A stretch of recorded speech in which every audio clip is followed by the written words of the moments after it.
네, 시작해볼게요. 네, 안녕하세요. 여러분의 리얼메이트 김태형 형제입니다. 이 컨텐츠는 우리 주변에 복음으로 살아가는 크리스천을 모시고 대화를 나누는 프로그램입니다. 그럼 리얼 토크쇼 시작하도록 하겠습니다.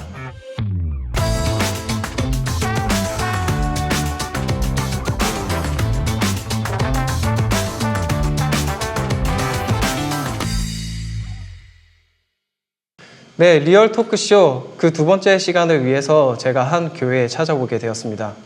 오늘 소개할 분은 한 교회의 목사로 복음이 살아 숨쉬고 예배와 평신도가 활발히 움직이는 그런 신앙 공동체를 이끌어가는 분이십니다. 2024년에는 라이프 국제학교를 설립하여 다음 세대를 위한 교육에도 힘쓰고 계십니다. 오늘 리얼 토크쇼 게스트 서정현 목사님을 소개하도록 하겠습니다. 이야, 반갑습니다. 반갑습니다. 어떻게 해야 될지 모르겠어요. 어떻게 왜 이렇게 떠는 것 같아? 제가 다니는 교회 담임 목사님이시기 때문에 제가 오늘 특별히 더 떨게 되었던 것 같습니다.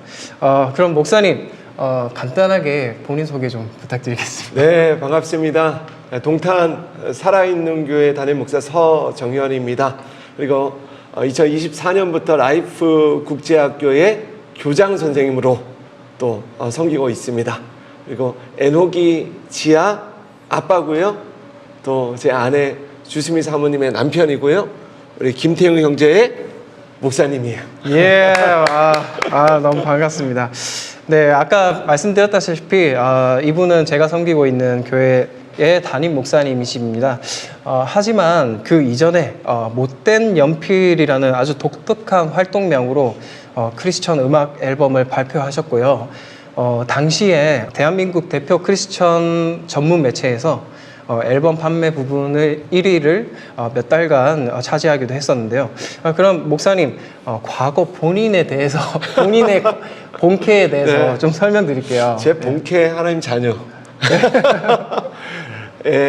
2006년 때부터 CCM 사역자로 활동했었고요. 네. 잠깐 반짝 음반 내고 못된 연필의 이름으로 소원의 항구라는 음반을 발표하고 잠깐 1년 반짝 활동하다가 별로 저랑 안 맞아요. 왜 안 맞아요? 이게 앞에서 CCM 사역하고 이렇게 찬양하고 막 교회를 이렇게 다니고 이런 사역이 저랑 안 맞더라고요. 근데 제가 목사님을 알기 전에 제 주변 분들이 그 못된 연필이라고 하면은 다 알고 계셨거든요. 나 그분의 팬이야 뭐 이렇게 진짜? 했는데 정말 리얼로 제가 네. 그래서 활동을 안 하셔가지고 이분이 그냥 앨범만 내고 사라지셨다. 네. 뭐 정말 행방불명이다. 선교를 하다가 어디로 빨리 하나님 곁으로 가셨다. 뭐 이런 얘기가 들리고 있는데 지금 살아있는 교회에서 담임 목사로 지금 계십니다. 2006년 10월 달에 음반 발표하고 2007년 한 해 반짝 활발하게 활동했죠. 그리고 2008년도에도 좀 활동하다가 2008년도에 결혼하고 그 다음에 바로 호주로 갔습니다. 제가 아까 말씀드렸다시피 앨범이 그렇게 많이 팔리고 이제 정말 남부럽지 않은 그런 멋진 모습으로 사역을 할 수 있는데 근데 이게 안 맞는 게 뭐냐면 네네. 일단은 이제 그 당시 이제 교회들에서 이제 그 초빙을 하고 이렇게 그 사역을 가잖아요. 네네, 그렇죠. 근데 떨리는 거야. 마이크를 잡고 사역을 해야 되는데 찬양 사역자가 찬양하는데 마이크가 이렇게 발발발발 막 떨리는 거야. 너무 이게 나랑 안 맞아요. 그런데 교회에 가서 예배를 사역하는데 이건 안 떨려. 그래서 이게 내 부르심이다.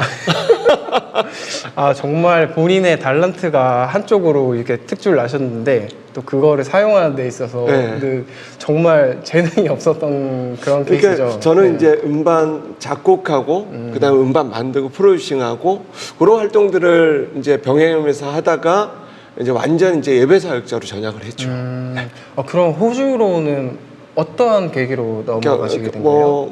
좀 논란이 있었지만 힐송, 거기에 이제 가서 공부하고 또 그 다음에는 이제 일반 호주 신학교에서 유학하고 4년 동안 또 호주 교회 섬기고 이렇게 4년 있다가 다시 한국으로 돌아왔습니다. 한국으로 다시 돌아와서 돌아오니까 아무도 기억을 못 하더라고요. 못된 연필이라는 이제 그 전설 속으로 그냥 네, 순교자.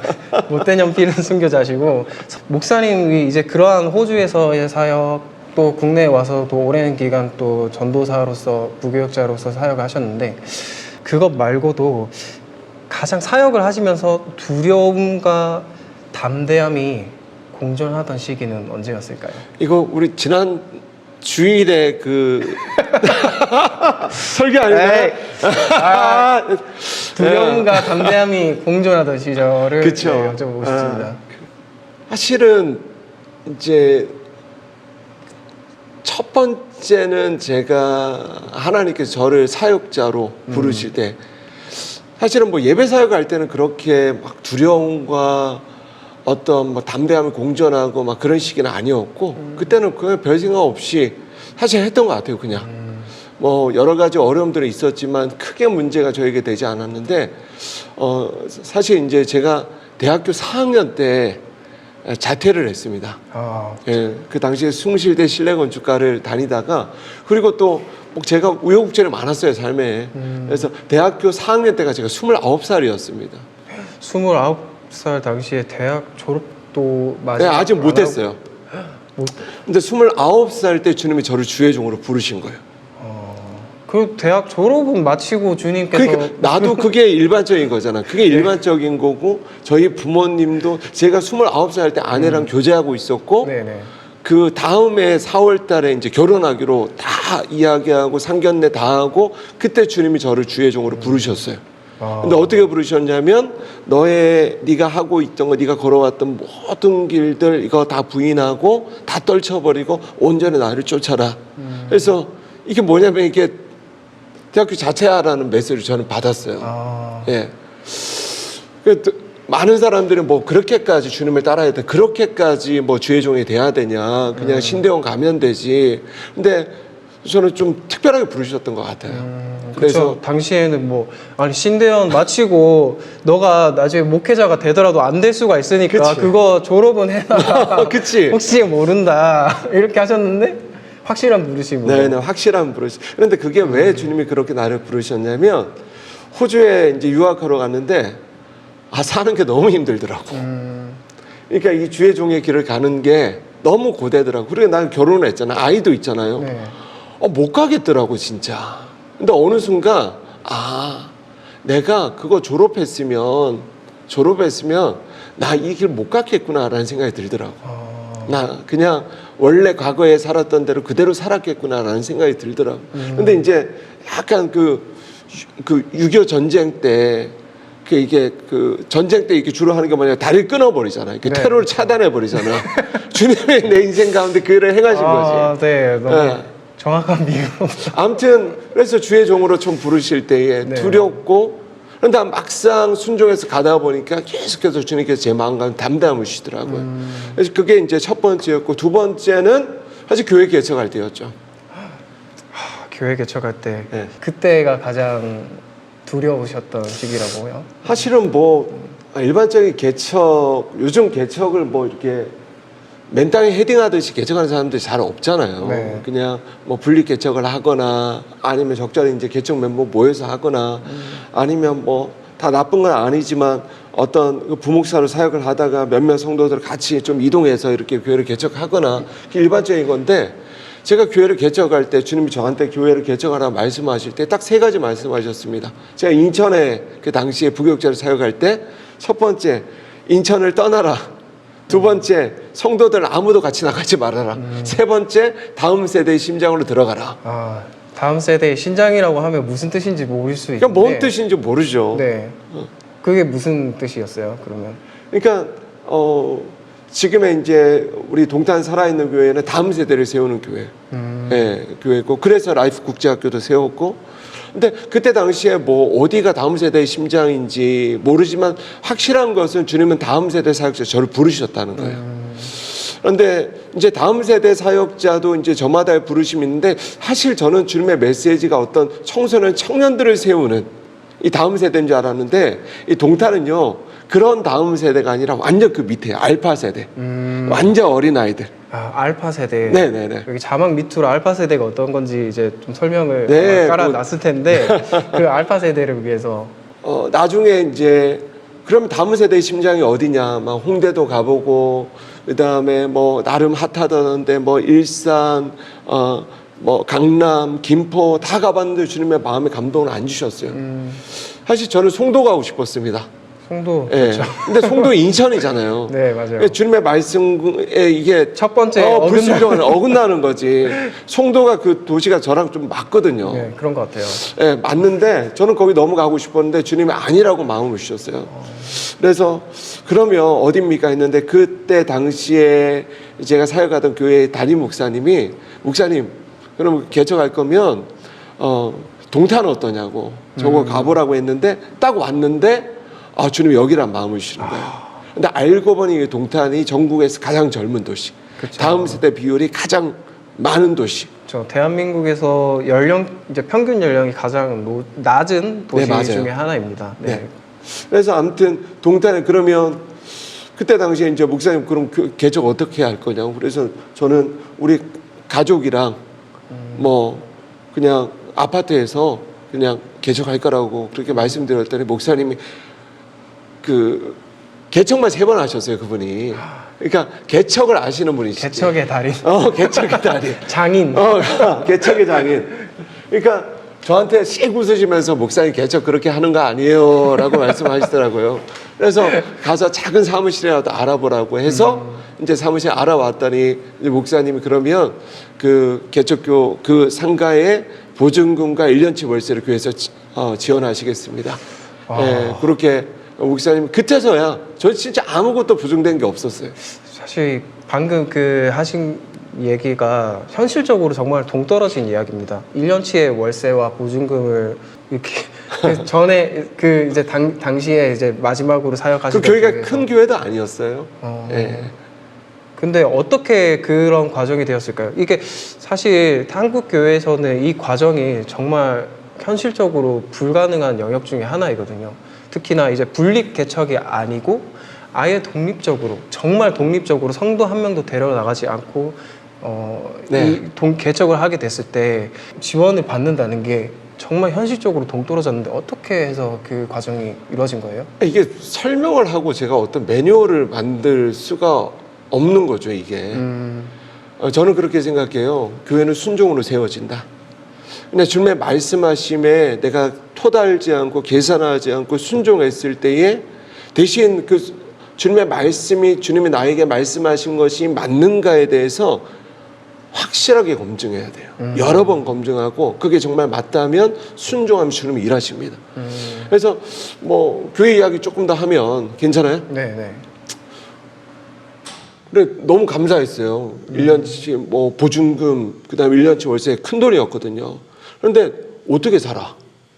그렇죠. 나는 애가 둘인데. 그렇죠. 뭐 만약에 그 졸업장 처음에 전공을 했던 그 졸업장이 있었다면 그 그 이제 주중에 그쵸. 빈 시간에 뭔가 일을 해서 그것으로 생계를 이어가거나 그랬겠죠. 근데 우리 태호 형제 알지만 내가 디자인을 하잖아요. 네, 좀 디자인을 엄청나시죠. 한국에 있는 모든 수련회의 그 포스터를 다 이렇게 근데 작업하셨고. 주님이 그걸로 내가 투잡을 하기를 원치 않으셔요. 요즘 이중직에 대한 어떤 이슈들이 많잖아요. 네, 맞아요. 전 뭐 선택이라고 생각해요. 부르심이고 주님이 부르신 대로 그냥 순종하는. 근데 저는 달랐어요. 저는 달랐고 주님의 목회에 집중하는 마음을 주셨어요. 그래서 그럼 나 어떻게 사냐? 정말 어떻게 사냐? 막막했죠. 또 하나 막막한 거는 감사해요. 보증금 감사하고 또 월세 감사한데 인테리어는 어떻게? 여기 동탄인데. 그렇죠. 동탄은 아시잖아요. 어딜 가도 다 비싸고 교회가 그분들 입장에서는 상업 시설이기 때문에 인테리어 비용이 엄청 이제 그렇죠. 가격이 높다는 거죠. 네.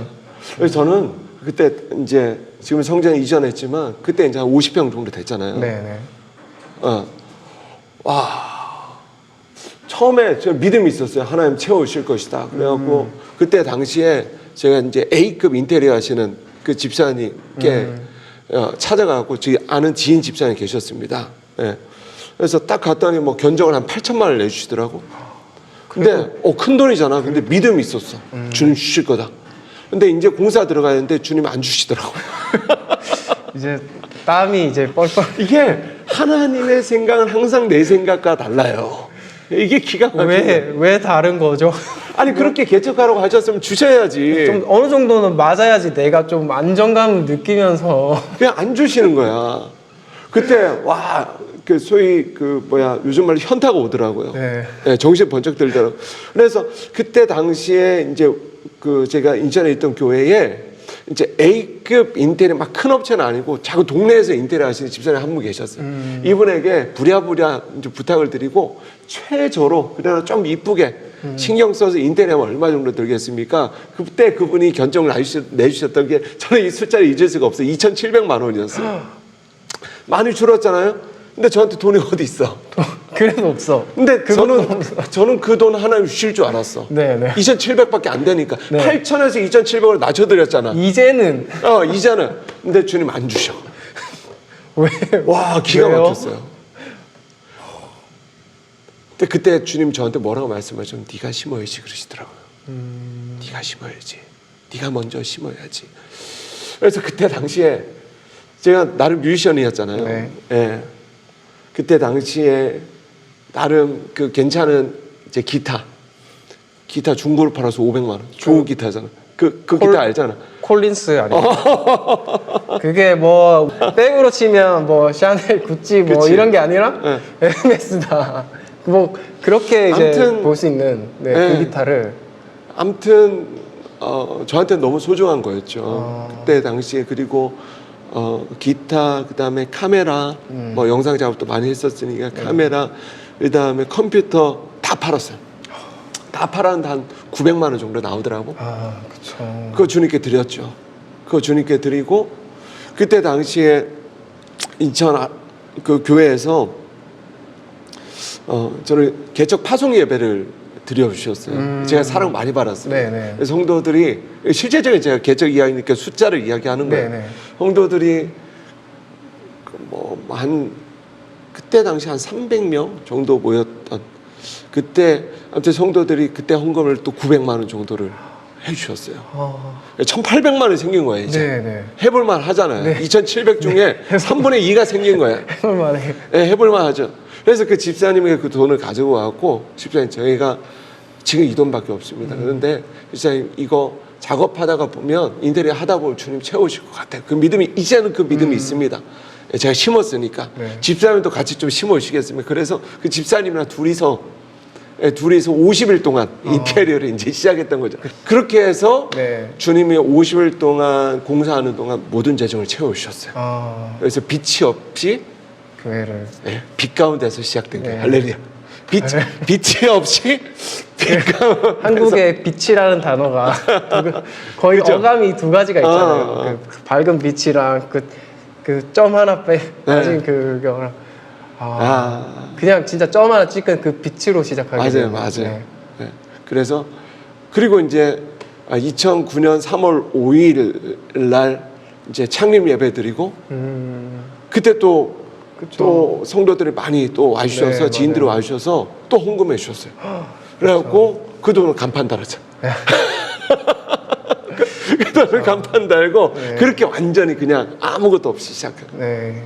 그렇게 생각해 보면 정말 개척이 정말 이렇게 그 과정을 겪은 후에 축복을 받고 시작이 되었죠. 네, 많은 분들이 기도해 주셨고요. 네. 제 힘으로 한 거 아무것도 없고 정말 많은 분들이 기도해 주셨고 그렇게 한 10개월 정도를 달려가는데 기적이 일어났어요. 그 상가 건물 2층에 사람들이 오는 거예요.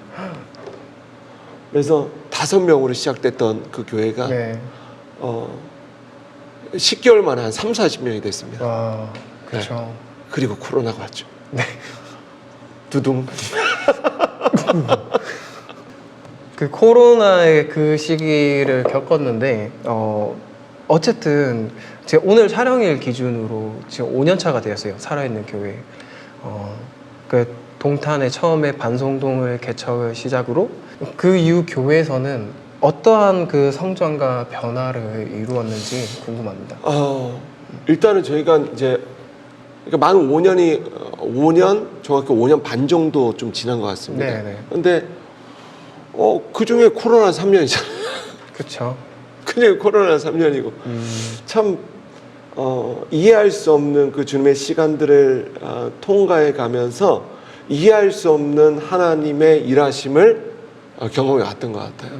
그래서 어쨌든 코로나가 이 3년의 시간을 마치면서 어느덧 교회를 돌아보니 그 코로나 시간 가운데 또 함께했던 성도들, 또 교회를 떠나갔던 사람들, 뭐 여러 가지 많은 일들이 있었지만 이제 작년에 작년 1월달 기준 한 50명 정도가 그쵸, 네. 예, 모였죠. 네. 그때 이제 하나님께서 성전의 이전에 대한 마음을 주셨고, 그리고 우리가 순종해서 성전을 이전했고, 그리고 작년 5월달에 성전을 이전하고 올해 3월달에 라이프 국제학교가 시작됐죠.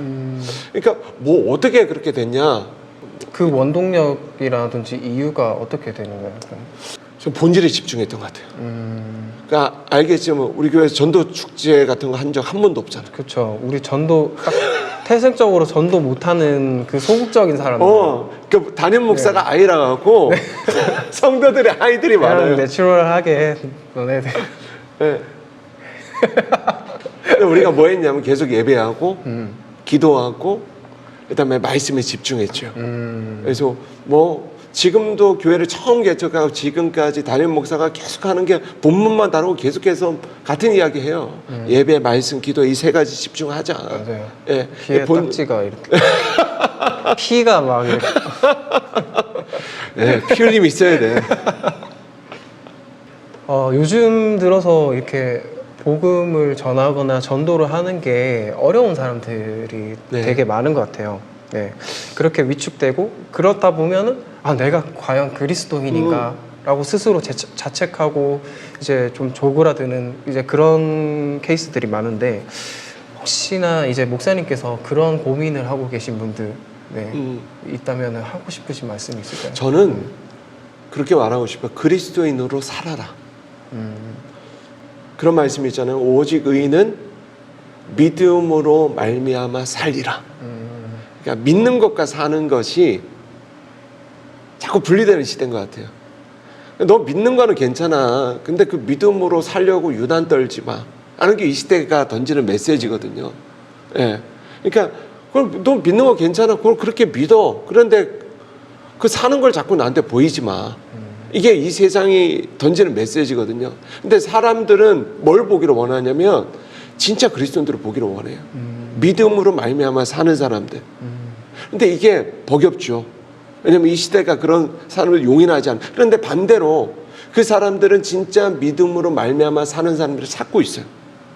그리고 우리 교회 가운데 가족 가운데 복음이 전해지고 그 다음에 또 지인들을 통해서 이렇게 교회에 오는 사람들이 많아져요. 이게 뭐냐면 살아있는 교회에서 예배하면서 믿음의 힘이 강해지는 거예요. 믿는 것을 넘어서 살아볼 수 있는 용기가 막 생겨나는 거죠. 근데 살다 보니까 어느 순간 누군가 질문하는 거예요. 왜 그렇게 사는 거야? 왜 그렇게 행복한 거야? 왜 그렇게 기도하는 거야? 이 시대가 갖고 있는 여러 가지 고통에 대한 어떤 문제에 대한 사실 세상이 주는 답은 뭐 더 돈을 벌어야 돼. 뭐 더 운동해야 돼.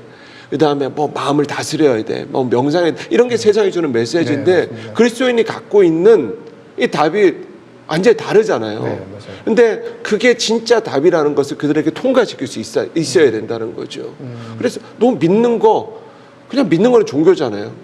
근데 제가 자주 이야기하지만 기독교는 종교가 아니라 생명이거든요. 너 왜 그렇게 생명력이 있는 거야? 그러니까 그 질문에 대한 답이 우리 가운데 살아냄을 통해 증명될 수 있어야 된다. 그게 복음이에요. 그게 복음입니다. 네. 네, 그런 것 같아요. 사실 세상을 살면 돈이 최고야, 명예가 최고야, 나의 명예, 직급이 최고고 이렇게 하지만 그 삶을 바쁘게 살아가는 와중에서도 이게 남들보다 빨리 뛰어와가지고 뭐 이렇게 도달했는데 가보니까 절벽인 거예요. 그래서 되돌아보니까 내가 여기서 뭘 한 거지? 여기 끝은 여기뿐인가? 이런 생각이 들기도 하거든요. 그래서 뒤돌아봐서 봤는데 나를 따라오는 사람들이 막 쫓아오고 있어요. 여기 아니야 아니야 아무리 대답을 해도 그때는 안 듣는 거예요. 그러니까 우리가 혹시 그리스도인이라는 사람들은요 그 중간에서 같이 달려가면서 그 복음이라는 것들을 전해주는 게 너무 중요한 것 같아요. 네. 나중에 끝까지 갔는데 뒤돌아봤을 때 아무것도 없고 절벽이면 정말 허무하고 네, 그렇잖아요. 네, 그래서 우리들도 함께 그들의 보폭을 낮추면서 우리의 영향력을 얘기하면서 다시 복음으로 돌아올 수 있게 하는 그런 기획들이 많아졌으면 좋겠습니다. 네, 살아있는 교회에 대한 소개는 좀 했는데 그 라이프 국제학교에 대해서 또 이러한 부분에 대해서 또 좀 마음 나눔을 할 수 있었으면 하는 바람이 있거든요. 일단 라이프 국제학교는 철저히 동탄 살아있는 교회가 가진 비전에서 파생되어진 학교고요. 우리 교회의 뭐 비전 잘 알고 있지만 복음이 살아있고 예배가 살아있고 평신도가 살아있는 교회. 그래서 살아있기 때문에 살리는 교회. 무엇을 살려요? 한 영혼을 살리고 깨어진 가정을 살리고 죽어가는 다음 세대를 살리는 교회. 그리고 이 모든 사역들의 이제 무대가 사실 이 동탄과 오산과 수원 이 신도시들을 우리가 섬기면서 실제적인 어떻게 우리가 이 도시를 섬길 것인가. 여기에 동탄이 자족 도시잖아요. 네. 살아보니까 사람들이 별로 필요한 게 없어. 그러니까 교회가 이 사람들의 필요를 채워줄 수 있는 게 실제적으로 없더라고요. 사람들이 그럼 그게 뭐? 그런데 한 가지 해결 못하는 게 뭐냐면 자녀 문제. 이거는 정말 힘들잖아요. 네. 자녀 문제예요. 네. 그것만큼은 자기가 뭐 돈을 아무리 가져도 아무리 뭐 세상적인 성공을 이뤄도 집을 사도 이 자녀 문제만큼은 장사가 없는 거죠. 그래서 이 라이프 국제학교는 뭐냐면 이 도시를 섬기면서 이 자녀 문제의 답을 제안해 주는 거죠. 예. 그래서 이제 학교가 1년 됐어요. 네. 1년이 됐는데 너무 힘들어요. 이제 방학 촬영일 기준으로 한 이틀 전에 방학하지 않았어요? 우리 아내가 이제 네. 교감 선생님이잖아요. 네, 네. 예. 그래서 저는 교장인데 약간 바지 사장. 예, 바지 사실 사장. 뭐 실무는 제 아내가 네. 다 감당하는데 정말 1년 동안 많이 힘들었고요. 그런데 너무 보람돼요. 아이들의 삶이 이런 말씀 죄송하지만 어른들은 잘 안 변합니다. 근데 아이들은요 금방금방 변해. 금방금방 변해. 그러니까 그리고 금방금방 성장해요. 1년 동안 아이들은 얼마나 많이 성장했는지. 꿈이 달라졌고요. 언어가 달라졌고요. 가정에서 태도가 달라졌고요. 너무 많은 것들이 변하는 거예요. 그래서 잘 가고 있구나. 잘 가고 있구나. 정말 이 다음 세대를 살려내는 이 비전의 실제가 이 학교를 통해 막 풀어지는 것을 보고 있고요. 우리 5명을 시작했는데 우리 다음 학기는 한 15명 벌써. Yes. 예, 그래서 비전은 한 10년 안에 100명 이 넘어서는 그 인원을 놓고 네. 기도하고 있고 그냥 인원만 많아지는 게 중요한 게 아니라 이 아이들 한 명 한 명 이 시대에 다윗과 같이 다니엘과 같이 세워지는 것 그것을 비전을 놓고 학교를 세워가고 있습니다. 감사합니다. 네, 이 지역과 이 시대에 맞춰서 다음 세대를 세워나가는 라이프 국제학교를 함께 응원하고요. 여러분께서도 또 이러한 말씀을 들으시면서 함께 내가 살고 있는 지역에 또 이러한 학교가 생기면서 함께 다음 세대를 키워낼 수 있는 그런 시설들과 교회의 영향력이 키워져 나가기를 소망하겠습니다. 오늘 마무리를 하면서 또 마지막으로 또 하고 싶으신 말씀 있으실까요? 있는 거 어떻게 알았어요? 네, 이제 마무리했으면 큰일 날 뻔했어요. 네. 저는 교회가 어떤 곳이냐라는 교회는 뭐 하는 곳이냐? 교회는 예배하는 곳이죠. 교회가 뭐 하는 곳이냐? 교회는 뭐 사람들이 모이는 곳이죠. 근데 제가 갖고 있는 교회는 뭐 하는 곳이냐? 교회는 전쟁하는 곳이다. 예. 싸우는 곳이다. 싸움에 뭐가 중요하냐면 분위기가 중요해요. 전쟁은 분위기거든요. 네. 그러니까 막 사기가 막 사기가 그러니까 우리 300이라는 영화를 봐도 이 300명이 막 수십만 명을 이기잖아요. 네. 근데 이 분위기가 다른 거지. 이 300명 우와 막 하면서 예. 그러니까 뭐 누구도 막 다 씹어 먹을 것 같은 그 어떤 그 승리의 분위기가 이미 그 군대 안에 있는 거죠. 네네. 예. 그러면 이길 수 있다. 그러니까 많은 성도들이 우리 교회에 와서 그 하는 이야기가 생활대로 와서 보면 교회가 분위기가 너무 좋아요. 예배 분위기가 너무 좋고 성도들이 막 살아있는 것 같아요. 이게 뭐냐면 분위기거든요. 예, 분위기. 그러니까 이 시대 가운데 제 아내도 찬양 사역자잖아요. 제 아내가 찬양 사역자인데 꼭 이 찬양 들어보셨으면 좋겠어요. 제가 제일 좋아하는 찬양이 교회는 승리하리라는 예. 찬양이 있습니다. 제가 너무 좋아요. 제 아내가 쓴 교회가 승리하리라는 이 찬양의 가사에 이런 가사가 있습니다. 예수님 우리에게 주신 하나 예수의 심장 담은 교회. 그분의 생명과 기대가 우리 안에 있네. 그리고 또 이 가사예요. 세상이라는 거울에 비친 우리의 연약한 모습. 하지만 목숨까지 바쳐 사랑하신 교회라네. 그러니까 이 교회는 이 시대가 갖고 있는 어떤 교회가 갖고 있는 어떤 패배의 기운. 약간 세상 앞에 약간 코로나 때 제가 제일 싫었던 구호가 뭐냐면 교회가 잘못했습니다. 진짜 잘못했나? 네. 그러니까 뭔가 이 세상 가운데 어떤 승리의 기운을 잃어버린 교회의 모습들. 뭐 우리 교회 아직 큰 교회 아니잖아요. 네. 아직까지 뭐 여러 가지 어려워 겉만 번지름했지 뭐 여러 가지 어려움이 있어요. 그런데 주님이 목숨 바쳐 사랑하신 교회라는 이 가오, 네. 이 프라이드, 이걸 이 시대의 교회가 잃어버리지 말아야 된다. 그 교회가 아무리 작은 교회든 상가 교회에 있든 사람이 많고 적든 상관없이 주님의 교회, 주님을 위한 주님께 속한 주님의 부름받은 교회라는 가오, 프라이드, 이 당당함이 있어야 된다. 이게 교회 가운데 분위기로 나타나는 거예요. 예. 그러니까 저는 성도들에게 이야기합니다. 교회로 오세요. 교회 좋잖아. 세상 가운데 교회를 다 와주시고 이게 아니라 아니 뭐 갈 데가 어디 있다고 교회 와. 교회 얼마나 좋아.